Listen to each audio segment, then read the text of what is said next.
ശരി, റെഡി അല്ലേ? ആദ്യം തുടങ്ങിക്കോ. Ready, 1 2 3 start.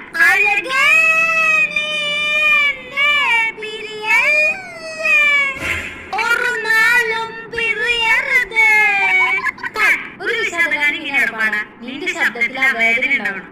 അതായത് നീ ഒരാൾ ചതിച്ചു വിചാരിക്കും, അയാൾ ആലോചിച്ച് നീ പാടും. അതിന് എന്നെ ജീവിതത്തിൽ ആരും ചതിച്ചിട്ടില്ലേ? നീ ഒരു കാര്യം ചെയ്യും, എന്റെ ബോയ്ഫ്രണ്ടിനെ വിളിക്കും, എന്നിട്ട് ഐലവി പറ. നീയാണ് അവനെ ഏറ്റവും കൂടുതൽ ഇഷ്ടപ്പെടുന്നതെന്ന് പറയും. അപ്പൊ അവൻ പറയും നീയല്ല, എന്നെ അവനെ ഏറ്റവും കൂടുതൽ ഇഷ്ടപ്പെടുന്നതെന്ന്. അപ്പൊ എനിക്ക് ചതിക്കപ്പെട്ടു എന്നൊരു ഫീല് തോന്നും. ആ ഫീല് പാട്ട് പാടി വിളിക്കും. നമ്പർ 90 80. ഹലോ. ഞാൻ കൃഷ്ണയുടെ ഫ്രണ്ട് രജനെ സംസാരിക്കുന്നത്. എനിക്ക് നിങ്ങളെ ഒരുപാട് ഇഷ്ടമാണ്. ഇത് നേരത്തെ പറയണ്ടേ? എനിക്കും തന്നെ ഇഷ്ടമായിരുന്നു. അല്ലെങ്കിൽ ആ മരം കുത്തി മുറിന് ആർക്കാ വേണ്ടേ?